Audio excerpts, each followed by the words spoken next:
ఓం నమో వాసుదేవాయ. ఇది కదా మనం తెలుసుకోవాల్సింది. భారతదేశంలో ఉన్న ప్రతి ఒక్క భారతీయుడు చూడాల్సిన మూవీ కదా ఇది.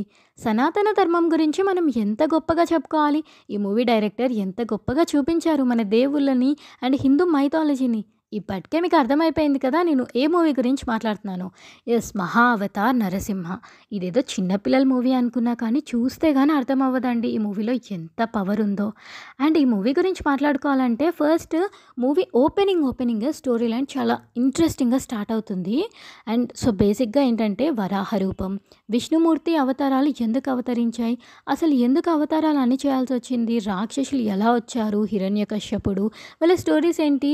రాక్షసులకి ఎందుకంత పవర్? ఇలా ఎవ్రీ ఫ్రేమ్ కూడా చాలా ఇన్ఫర్మేటివ్‌గా ఉంటది. అండ్ విజువల్ వండర్ అండి. అండ్ ఇంకొకటి ఇంట్రెస్టింగ్ పార్ట్ ఏంటో తెలుసా? ఈ మూవీ ప్రొడక్షన్ స్టార్ట్ అయ్యి 5 ఇయర్స్ అవుతుంది. అంటే 2020లో స్టార్ట్ అయిందంట. యాక్చువల్‌గా మూవీ డైరెక్టర్ అశ్విన్ కుమార్ గారు 2008లోనే మూవీ తీద్దాం అనుకున్నారు. బట్ ప్రొడ్యూసర్స్ దొరక్కపోవడం అండ్ ఇంత టెక్నాలజీ లేకపోవడం అలా అలా డిలే అయిపోయి ఇప్పుడు హోంబాలే ప్రొడక్షన్‌లో వచ్చింది ఈ movie. And also just 100 members ఆర్టిస్టులతో ఈ మూవీ తీశారంట. అంత తక్కువ మందితో ఇంత మంచి అవుట్‌పుట్ డెలివర్ చేయడం నిజంగా గ్రేట్ కదా! పిల్లలు, పెద్దవాళ్ళు పక్కా చూడాల్సిన మూవీ.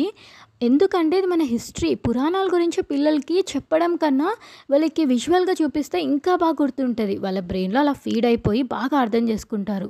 అండ్ అందుకోసం అని చెప్పేసి గురుకుల్ స్కూల్ స్టూడెంట్స్‌ని పిక్నిక్ అని చెప్పి మూవీకి తీసుకొస్తున్నారంట.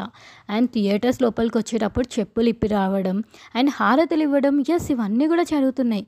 అండ్ ఇంకా మూవీ విషయంకొస్తే లాస్ట్ 40 మినిట్స్ అయితే రియల్లీ గూస్ బంప్ స్టఫ్. చాలా చాలా బావుంటుంది. బ్రెయిన్‌లో నుంచి వెళ్ళదు, మర్చిపోలేము అంత బావుంటది. అండ్ నరసింహస్వామి గర్జన ఉంటది. సింహ గర్జన. అలా గర్జిస్తే కోట మొత్తం కూలిపోతది. అంత గట్టిగుంటది. ఇంకా ఆడియన్స్‌కైతే గూస్ బంప్స్ వచ్చేసి చేతులు 2 పైకెత్తి దండం పెట్టేస్తారు లిటరల్లీ. అండ్ విష్ణుమూర్తి అవతారం అప్పుడైతే ఏదో డైరెక్ట్‌గా విష్ణుదేవుడే వచ్చాడా, దర్శనం ఇచ్చాడా అన్న ఫీల్ వస్తదనమాట. ఇంకా భూమాత ఎంట్రీ సీన్ ఇలా ఒక్కటేంటి చాలానే గూస్ బంప్ స్టఫ్ ఉంది ఈ మూవీలో.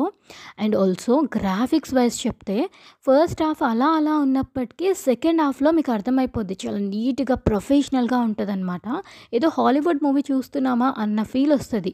మీకు మరీ రికమెండ్ చేస్తున్నా. మంచి సౌండ్స్ ఉన్న థియేటర్స్‌ని చూస్ చేసుకొని మూవీ చూడండి. చాలా బా ఎంజాయ్ చేస్తారు. అండ్ ఇంకా డబ్బింగ్ విషయంకొస్తే దేవుళ్ళకి ఎవరైతే డబ్బింగ్ ఇచ్చారో ఆ డబ్బింగ్ ఆర్టిస్ట్‌లు నిజంగా దేవుళ్ళే. అసలు యాప్ట్ ఉంది వాయిస్ అయితే. తెలుగు వాయిస్ అయితే ఇంకా ఇంకా బావుంటదనమాట. అండ్ ఇంకొక another main pillar of the movies music director అండి. అసలు ఏం కొట్టాడు music. BGM, vocal BGM, instrumental BGM చాలా చాలా బావుంటదనమాట. అండ్ ఇలాంటి మూవీస్‌కి రివ్యూ ఇచ్చే అంత పెద్దదాన్ని కాదు కానీ జస్ట్ మీకు చెప్తున్నా ఈ మూవీ చూడమని.